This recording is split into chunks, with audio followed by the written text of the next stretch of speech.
Hi, my name's Phil. I like talking about politics. So, just before the weekend, President Trump suggested he would be imposing 50% tariffs on EU imports on June the 1st. After the weekend, President Trump announced that he would, wait for it, be pausing those tariffs until July the 9th.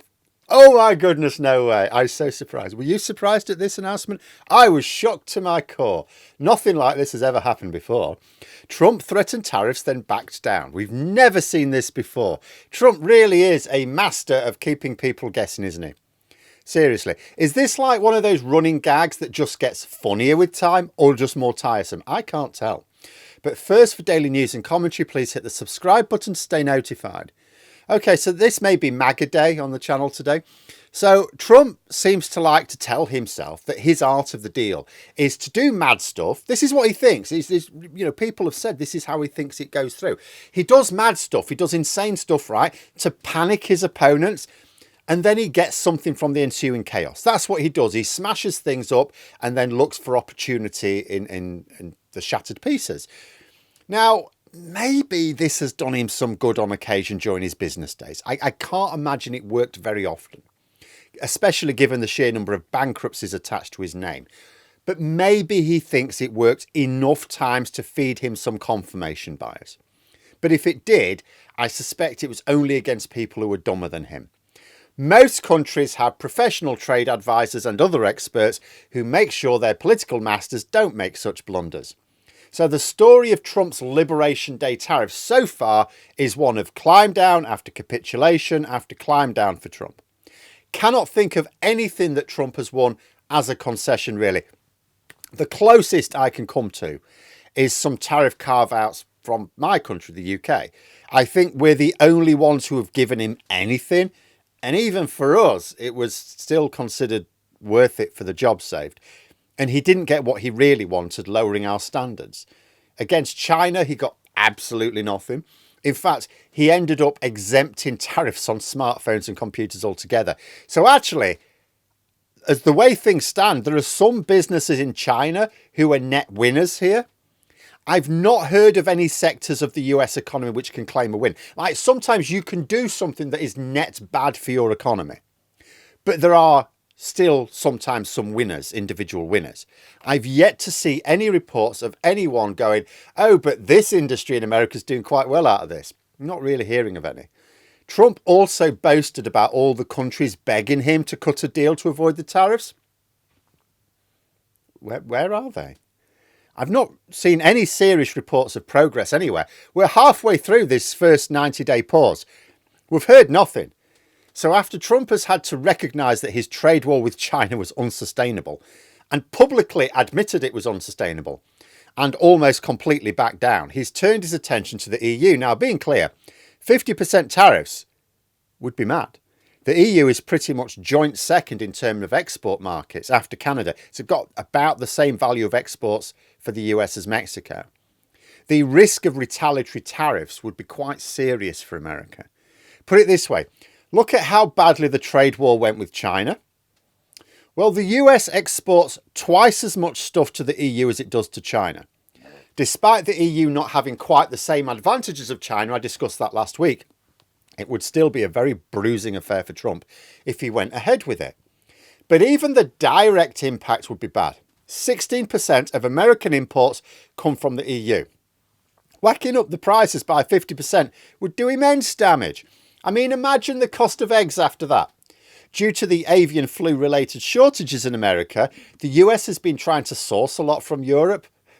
Great idea to slap an extra 50% tariffs on them, but it's not just eggs.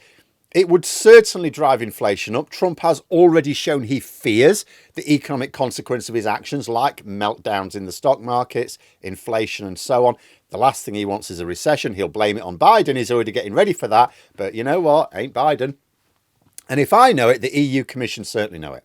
Maroš Šefčovič, the Deputy Commission President, who, poor guy, has had to put up with a lot, hasn't he? He's had to put up some bullshit in his time. He's the poor sod who had to deal with the Tories during the post-Brexit period.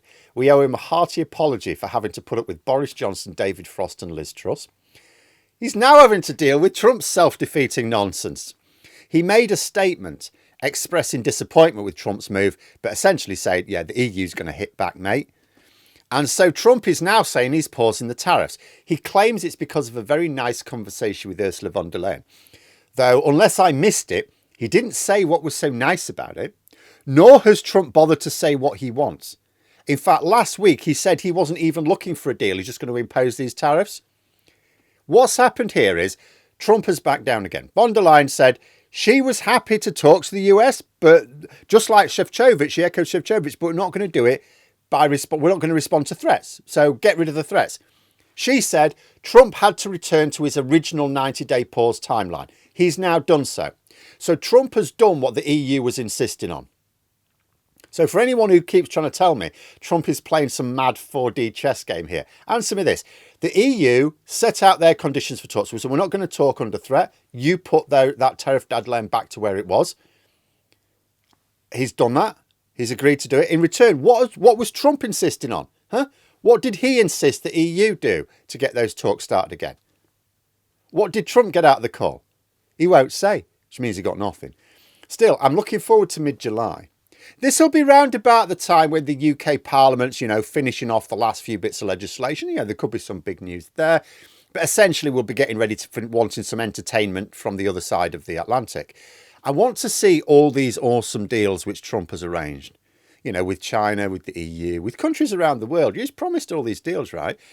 And if, as I strongly suspect, Trump is unable to produce any significant gains for the US, look at what he's had to do so far.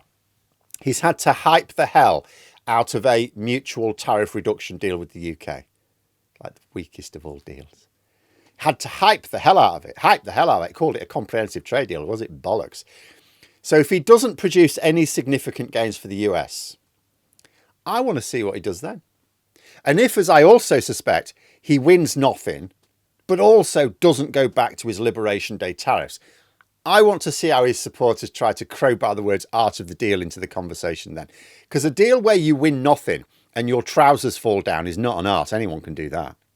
The bottom line is that Trump and his economy muppet Scott Bessent suggested that the move was designed to jolt the EU into action. So presumably the EU's been jolted into action then because they've paused the tariffs. What action? Why are they unable to say what action they wanted or got?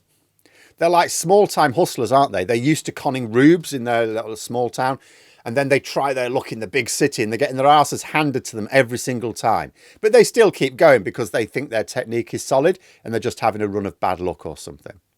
Fact of the matter is, the US does not have a trade deficit with the EU. It has a big trade surplus. The EU know this. They're not stupid. They know that, yes, a trade war with the US would be very bad for the EU. Of course it would. But they also know two other things. First, it would be worse for the US. The US sells more to the EU than the other way around. When you take services into account, not just goods, the US sells more. Second, they know that Trump will not apply tariffs intelligently, but as a scattergun approach, whereas the EU have already had the time to work out the best American products to hit. They already announced a $24 billion package of retaliatory tariffs ready to go on American imports, with another $108 billion worth of other goods that they're also thinking about. The EU are giving every impression they know exactly how to make senior Republicans squeal by targeting the manufacturing jobs that are vital to their local economies and therefore their re-election chances. I said last week after Trump announced these tariffs, he was simply announcing his next big climb down. Now, the climb down he's just made is not big. This is just the first inevitable faltering step. The big climb down is still to come. And of course, the higher he stokes this, the bigger the drop when he has to admit defeat, just like he did with China. He seems to have gotten away with that with his supporters, but I just wonder, how much longer can he keep raising the stakes like this, only to lose his shirt before Americans start to see what's happening? But there we are. Those are my thoughts. Let me know yours in the comments below. If you enjoyed the video, please click the like button and subscribe for further content. If you'd like to support the channel further, you can click the join button for memberships. Thanks for watching, and until next time, I'll see you later.